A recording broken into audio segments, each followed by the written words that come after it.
പൂരം പൊടിപൂരം.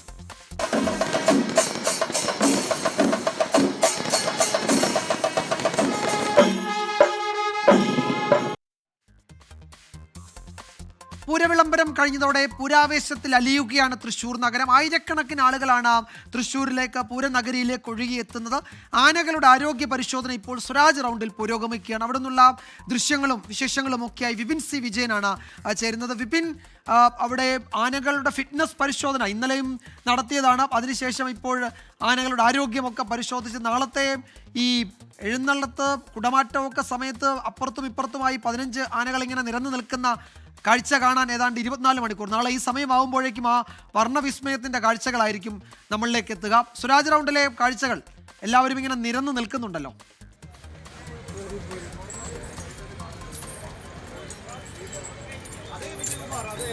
കാഴ്ചയായിരുന്നു രാവിലത്തെ പൂരവിളംബരം. നെയ്തലക്കാവിലമ്മ എറണാകുളം ശിവകുമാരൻ എന്ന കൊമ്പന്റെ ആ ശിരസിലേറി തെക്കേ ഗോപുര നട തുറന്നു വരുന്ന ആ ഒരു കാഴ്ച കാണാൻ വേണ്ടി ആയിരങ്ങളാണ് കാത്തു നിന്നിരുന്നത്. അത്ര വലിയൊരു അനുഭൂതിയാണ് അത് സമ്മാനിച്ചത്. നാളെ എന്തായിരിക്കും എന്നുള്ളതിൻ്റെ ഒരു സെമി പൂരം എന്ന് തന്നെ പറയാവുന്ന രീതിയിലായിരുന്നു പൂര വിളംബരം ഇന്ന് നടന്നത്. ഇപ്പോൾ ഇവിടെ ഈ സ്വരാജ് റൗണ്ടിൽ നടക്കുന്നത് ആനകളുടെ ഫിറ്റ്നസ് പരിശോധനയാണ്. ആരോഗ്യ പരിശോധനയും ഒപ്പം തന്നെ വനം വകുപ്പിൻ്റെ ഒരു പരിശോധനയുമാണ് നടക്കുന്നത്. ഞാൻ ഈ നിൽക്കുന്ന സ്വരാജ് റൗണ്ടിൽ തിരുവമ്പാടി വിഭാഗത്തിൻ്റെയും ഒപ്പം തന്നെ 3 ഘടകപൂരങ്ങളിൽ അണിനിരക്കേണ്ട ആനകളുടെയും ആരോഗ്യ പരിശോധനയാണ് നടക്കുന്നത്. ഒന്ന് വെറ്റിനറി ഡോക്ടർമാരുടെ സംഘം ആനകളുടെ ആരോഗ്യം എങ്ങനെയുണ്ട്, മണിക്കൂറുകൾ എഴുന്നള്ളുന്നതിന് വേണ്ടിയിട്ട് അത്രയുമുള്ള ഒരു ആരോഗ്യമുണ്ടോ തുടങ്ങിയിട്ടുള്ള കാര്യങ്ങളാണ് ഒരു ഘട്ടത്തിൽ അങ്ങനെ പരിശോധിക്കുന്നത്. മറ്റൊന്നുള്ളത് ഈ ആനകളുടെ ദേഹത്ത് ചിപ്പുകൾ ഘടിപ്പിച്ചിട്ടുണ്ടാവും. അപ്പോൾ ഈ ചിപ്പുകൾ കേന്ദ്രീകരിച്ച് അതിൻ്റെ ഓണർ ആരാണ്, അതിൻ്റെ ഇൻഷുറൻസ്, മറ്റ് അത്തരത്തിലുള്ള ഡോക്യുമെൻ്റ് വിവരങ്ങൾ പരിശോധിക്കുക. ഇങ്ങനെ 2 തരത്തിലുള്ള പരിശോധനകളാണ് ഇപ്പോൾ ഇവിടെ നടക്കുന്നത്. ഇതുപോലെ തന്നെ തൊട്ടപ്പുറത്തുള്ള പാറമേക്കാവിലും ആ പരിശോധനകൾ നടക്കുന്നുണ്ട്. അപ്പോൾ ഈ ഒരു തൃശ്ശൂരിൻ്റെ ഈ ഒരു ഒറ്റ ചുറ്റളവിൽ തന്നെ ഏകദേശം ഒരു 100 ആനകൾ ഇപ്പോൾ ഉണ്ട് എന്ന് പറയാം. അത്രത്തോളം ആനകളും അതിനെ ഒരു 10 ഇരട്ടിയോളം ആളുകളും ഇങ്ങോട്ടേക്ക് എത്തിക്കൊണ്ടിരിക്കുകയാണ്. ഇപ്പോൾ ഈ ഒരു കാഴ്ച കാണാൻ തന്നെ നിൽക്കുന്ന ആളുകളൊക്കെ നമുക്കിവിടെ കാണാം. അവരൊക്കെ കുറേ നേരമായി തന്നെ ആനകളുടെ ഈ ഫിറ്റ്നസ് പരിശോധന കാണുന്നതിന് വേണ്ടി വന്നിരിക്കുകയാണ്. ഇവിടുത്തെ ഒരു പ്രധാന ആകർഷണം ഇന്നിപ്പോൾ 2 ആനകളാണ്. അതായത് തിരുവമ്പാടി ചന്ദ്രശേഖരനും തിരുവമ്പാടി കണ്ണനും, നമ്മൾ ഈ പറയുന്നത് പോലെ തന്നെ തെച്ചിക്കോട്ടുകാവ് രാമചന്ദ്രനും അതുപോലെ തന്നെ എറണാകുളം ശിവകുമാർ എന്നൊക്കെ പറയുന്ന പോലെ ഒരുപാട് ആരാധകരുള്ള ഒരു ആനയാണ് തിരുവമ്പാടി ചന്ദ്രശേഖർ. ആ 2 ആനകളുടെ ഫിറ്റ്നസ് കൂടി ഇവിടെ പരിശോധിക്കും. ഇവിടേക്ക് എത്തിച്ചേരുന്നതേ ഉള്ളൂ ഈ 2 ആനകളും. അല്പസമയത്തിനകം തന്നെ അവ എത്തും എന്നുള്ളതാണ് കരുതുന്നത്. അപ്പോൾ അതിൻ്റെ ഒരു പരിശോധന കൂടി ഇവിടെ നടക്കും. മറ്റ് എല്ലാ ഒരുക്കങ്ങളും ഈ തൃശ്ശൂർ പൂരത്തിന് വേണ്ടിയിട്ടുള്ള എല്ലാ ഒരുക്കങ്ങളും ഇതിനോടകം തന്നെ പൂർത്തിയായി കഴിഞ്ഞു. ഈ ആനകളുടെ പരിശോധന കഴിഞ്ഞ് അതിൻ്റെ ഒരു അന്തിമ ലിസ്റ്റ് കൂടി ആയി കഴിഞ്ഞാൽ ആ രീതിയിലുള്ള ഒരുക്കങ്ങളിലേക്ക് കൂടി ദേവസ്വങ്ങൾ കടക്കുകയായി. അപ്പോൾ ഇന്നത്തെ പൂരവിളംബരത്തിൽ പറഞ്ഞതുപോലെ തന്നെ തൃശ്ശൂരിത ഓരോ മിടുപ്പിലും മാടി വിളിക്കുകയാണ്. പൂരത്തിനുള്ള എല്ലാ ഒരുക്കങ്ങളുമായിരിക്കുന്നു. സ്വാഗതം ചെയ്തുകൊണ്ട്, ആഹ്വാനം ചെയ്തുകൊണ്ട് ഇന്ന് രാവിലെ നടന്നിട്ടുള്ള ആ പൂരവിളംബരം പോലെ തന്നെ നാളെ രാവിലെ 6 മണി മുതൽ 36 മണിക്കൂർ നീളുന്ന ഒരു പൂരത്തിൽ അലിയൽ തന്നെയായിരിക്കും തൃശ്ശൂർ. അതിനുള്ള എല്ലാ ഒരുക്കങ്ങളും സജ്ജീകരണങ്ങളും പൂർത്തിയായിരിക്കുന്നു. തീർച്ചയായിട്ടും തൃശ്ശൂരിലേക്ക് വരൂ. വിജയകുമാർ. യെസ്, അവിടെ ആനകളുടെ ഫിറ്റ്നസ് പരിശോധനയൊക്കെ നടക്കുകയാണ്. വിപിൻ, ഇപ്പോൾ നാളെ ഈ സമയത്ത് കുടമാറ്റത്തിൻ്റെ സമയമാണല്ലേ? സമയം 6 മണിയോട് അടുക്കുന്നു. കുടമാറ്റത്തിൻ്റെ പ്രധാനപ്പെട്ട അതിൻ്റെ ഒരു പ്രധാനപ്പെട്ട കാഴ്ചകളുടെ സമയമാണ് നാളെ. രാവിലെ ഘടകപൂരങ്ങൾ രാവിലെ 6 മണി മുതൽ കണിമംഗലം ശാസ്താവ് മുതൽ ഇങ്ങനെ വന്നുകൊണ്ടേയിരിക്കും. അപ്പോൾ അവിടെ എല്ലാ എഴുന്നള്ളത്തിനും ആനകളും മേളവും ഒക്കെ ഉണ്ട്. പിന്നെ മഠത്തിൽ വരവ് പഞ്ചവാദ്യം, ലോകത്തെ തന്നെ ഏറ്റവും നല്ല സിംഫണി എന്ന് പറയാവുന്ന മഠത്തിൽ വരവ് പഞ്ചവാദ്യം, പിന്നീട് ഇലഞ്ഞിത്തറ മേളം, അതിനിടയിൽ ചെറുമേളങ്ങൾ, ചെറുപൂരങ്ങളൊക്കെ നമുക്ക് വടക്കുന്നാഥൻ്റെ സന്നിധിയിൽ കാണാം.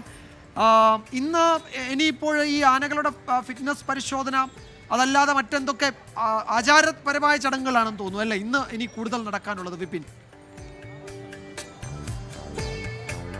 അതെ, ഇന്ന് കൂടുതലായും ആചാരപരമായിട്ടുള്ള ചടങ്ങുകൾ തന്നെയാണ്. നാളെ രാവിലെ 6 മണി മുതലാണ് ഇനി ഒരു പൂരാവേശത്തിലേക്ക് എത്തുക. അതിൻ്റെ ചടങ്ങുകൾ ആരംഭിക്കുക നാളെ രാവിലെ 6 മണി മുതൽ തന്നെയാണ്.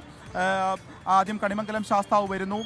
അതിനുശേഷം മറ്റ് ഘടകപൂരങ്ങൾ ഓരോന്നോരോന്നായി ഇവിടേക്ക് വരും. അത് ഓരോ പൂരങ്ങളും ഈ പറഞ്ഞതുപോലെ തന്നെ അതിൻ്റെയൊക്കെ ഒപ്പം അത്രത്തോളം ആളുകളും ഒരു പുരുഷാരം തന്നെ ഉണ്ടാകും എന്നുള്ളത് പറയാം. കാരണം അത് ഘടകപൂരങ്ങളാണെങ്കിലും പല ഭാഗങ്ങളിൽ നിന്ന് വരുന്നതാണ്. അത്രത്തോളം ആളുകളും അതിൻ്റെ സജ്ജീകരണങ്ങളും എല്ലാം ഉണ്ടാകും. ചെമ്പുകാവ് ഭഗവതിയുടെ തിടമ്പുമായി വരുന്നത് തെച്ചിക്കോട്ടുകാവ് രാമചന്ദ്രനാണ്. നമുക്കറിയാം ഏറ്റവും കൂടുതൽ ഒരു ഫാൻ ബേസ് ഉള്ള ഒരു ആന എന്ന് തന്നെ പറയാവുന്നൊരു ആനയാണ്. അപ്പോൾ അതിനനുസരിച്ചുള്ള ആളുകളും അതിൻ്റെ സജ്ജീകരണങ്ങളും എല്ലാം ഉണ്ടാകും. ഇങ്ങനെ പല ഭാഗങ്ങളിൽ നിന്ന് നാളെ ഇപ്പോൾ പാറമേക്കാവ് ക്ഷേത്രത്തിന് വേണ്ടിയിട്ടും ഗുരുവായൂർ നന്ദനാണ് തിടമ്പേറ്റുന്നത്. അത്തരത്തിലുള്ള അതിൻ്റെ കാര്യങ്ങൾ കൂടി നാളെ നടക്കും. നമുക്കൊപ്പം ഇപ്പോൾ വെറ്റിനറി ഇവിടുത്തെ മൃഗസംരക്ഷണ ഓഫീസർ നമ്മോടൊപ്പം ചേരുകയാണ്. ഈ ഒരു ആനകളുടെ പരിശോധനയുമായി ബന്ധപ്പെട്ട കൂടി അദ്ദേഹം സംസാരിക്കും. അപ്പോൾ എങ്ങനെയൊക്കെയാണ് ഇപ്പോൾ ഒരുക്കങ്ങൾ കഴിഞ്ഞിരിക്കുന്നത്? ഒരുക്കങ്ങൾ കഴിഞ്ഞു എന്നല്ല, ഒരുക്കങ്ങൾ തുടങ്ങിക്കഴിഞ്ഞു. നമ്മുടെ ആന പരിശോധനയുമായി ബന്ധപ്പെട്ടിട്ടുള്ള കാരണം നമുക്കൊരു 83-85ഓളം ആനകളുണ്ടാകുമെന്നാണ് നമ്മൾ ഒരു കണക്ക് തന്നിരിക്കുന്നത്. അതിലിപ്പോൾ ഇവിടെ നമുക്ക് തിരുവമ്പാടി ആനകളുടെ പരിശോധനയാണ് ഇവിടെ നടക്കുന്നത്. ഇവിടെ ഇപ്പോൾ നിലവിലൊരു 10-11 ആനയായിട്ടുള്ളൂ. അപ്പോൾ ഇനി ഒരു 30-ലേറെ ആനകൾ വരാനുണ്ട് ഇവിടെ. ഇന്നിപ്പോൾ വളരെ രാത്രി വരെ തന്നെ ആനകളുടെ പരിശോധന നീളും.